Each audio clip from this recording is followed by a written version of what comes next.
এই প্রথম একসাথে অনেক চালের খিচুড়ি রান্না করব এবং অনেকগুলো লোক খাবে।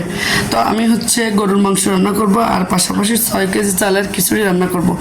আর আমি বাড়িতে আসলে সবসময় এই চুলায় রান্না করি। এই চুলাটা আমার অনেক পছন্দ, কারণ এই চুলায় রান্না খুব দ্রুত হয় এবং রান্না করতে অনেক ভালো লাগে, মানে লাকড়িও কম লাগে।